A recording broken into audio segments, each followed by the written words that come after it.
যাদের লজ্জা নাই, যারা নির্লজ্জ, তারাই ব্রাজিল সাপোর্ট করে। ব্রাজিল একটি গরিব দল, রংপুরে তাদের কোনো অস্তিত্ব নেই। ভালো দিক হচ্ছে এরা খুবই ধৈর্যশীল, এদের প্রচুর ধৈর্য।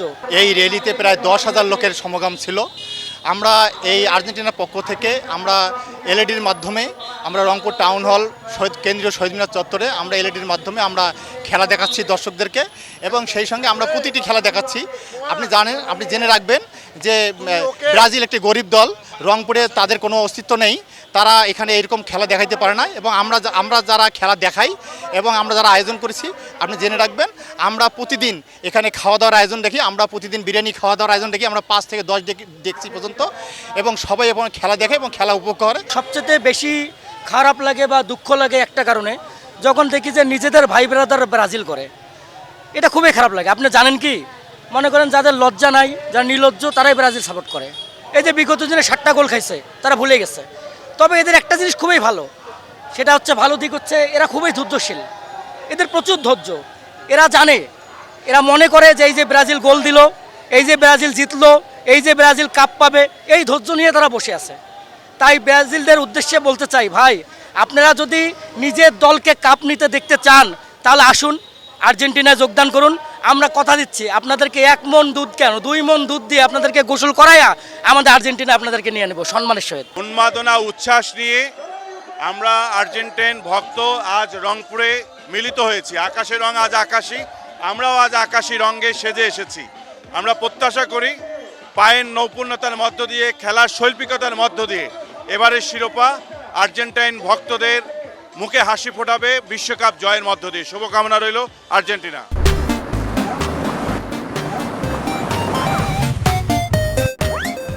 ভক্ত হয়ে আমার খুবই ভালো লাগছে, কারণ আর্জেন্টিনা অনেক ভালো খেলে এবং আমাদের বাংলাদেশে কিন্তু কম বেশি সবাই আর্জেন্টিনার ভক্ত। আর আর্জেন্টিনা সবাই জানে যে আর্জেন্টিনা সবার থেকে ভালো খেলে। রংপুরে প্রথমবারের মতো ব্রাজিল ফ্যান্স ক্লাব গঠিত হলো, আর আমাদের ফ্যান্স ক্লাব 10 সাল থেকে। তার মানে কত বছর, মানে 10 বছরেরও বেশি হবে আমাদের ফ্যান্স ক্লাব আছে। অর্থাৎ আমরা আমাদের অস্তিত্বের কিন্তু জানান দিই। একটা মেসেজ দিতে চাই যে আপনারা সবসময় বলেন যে হেক্সা হেক্সা, এবার আপনাদের হেক্সা হবে, কিন্তু সেটা হবে এইভাবে, আপনারা যদি সেমিফাইনালে আসেন তাহলে আমরা আপনাদের জালে 6 গোল দিব, এইভাবে আপনাদের হেক্সা পূরণ হবে, তার আগে কখনো হেক্সা পূরণ হবে না। সকল যারা আর্জেন্টিনা ভক্ত প্রেমী এবং যারা সমর্থক রয়েছে, সকলকে ঐক্যবদ্ধভাবে আমরা আর্জেন্টিনা ফ্যান্স ক্লাব রংপুর গঠন করেছি। তো আমাদের তো প্রত্যাশা সবসময় থাকবে একজন সাপোর্টার হিসেবে, একজন ভালোবাসার দলের সাপোর্টার হিসেবে, যে আমরা চাই আর্জেন্টিনা পূর্বের ন্যায়, গতবারের ন্যায় এবারও বিশ্বকাপ তারা চ্যাম্পিয়ন হবে। তো আমরা সেই উদ্দেশ্যে আমাদের সাপোর্টারদেরকে উৎসাহ উদ্দীপনা এবং সকলকে ঐক্যবদ্ধ রেখে একটি আনন্দ শোভাযাত্রা আমরা কিছুক্ষণ আগে শেষ করলাম। 2006 থেকে আসলে বিশ্বকাপে মেসির খেলা শুরু, 2006 থেকে 2026 এই যে টানা একটা মানে ফুটবলারের বিশ্বকাপে অংশগ্রহণ, এটা তার মধ্যে যে ফুটবলীয় ক্ষুধা কি পরিমাণ আছে, তার মনে যে ফুটবল কিভাবে ধারণ করে, সেটি মেসি জলজান্ত উদাহরণ। মেসির মতো আর গুটি কয়েক প্লেয়ারই হয়তো বা আছে যারা এত টানা বিশ্বকাপে ধারাবাহিকভাবে পারফরমেন্স করছে। বাংলাদেশি পতাকাকে বুকে জড়িয়ে আমরা আর্জেন্টাইন ফ্যান ক্লাব রংপুর, আমরা অসাধারণ একটা বিশাল র্যালি করে আপনারা ইতিমধ্যে দেখেছেন। আসলে ক্রীড়ামোদী যারা আছে বাংলাদেশের, তারা সবাই আগে বাংলাদেশকে ভালোবাসে।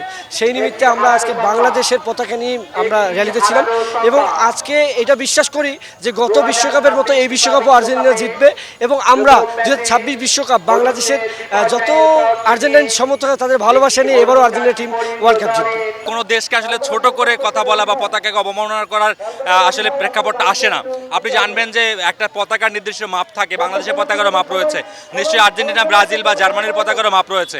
তো আমরা যখন বিশ্বকাপে এই পতাকাগুলো টাঙাই, তখন কিন্তু আমরা মাপযোগ করে টাঙাই না। তো আমার মনে হয় এখানে মাপযোগ বা নিয়মকানুনটা বড় হয়ে ওঠে না, এখানে উন্মাদনার বা উৎসবের আমেজটা বড় হয়ে ওঠে।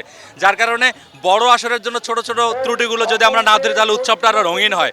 এই কারণে বলবো যে যেহেতু একটা গ্লোবাল ইভেন্ট, 1 মাসের জন্য এটা মানুষ আনন্দ করছে, জার্সি পড়ছে, পতাকা উড়াচ্ছে, এটাকে আসলে জাতি ভেদে বা রাষ্ট্রভেদে আলাদা করে দেখার বা কাউকে অবমাননা করা হচ্ছে, এটা ভাবার কোনো সুযোগ আছে বলে আমি ব্যক্তিগতভাবে মনে করছি না।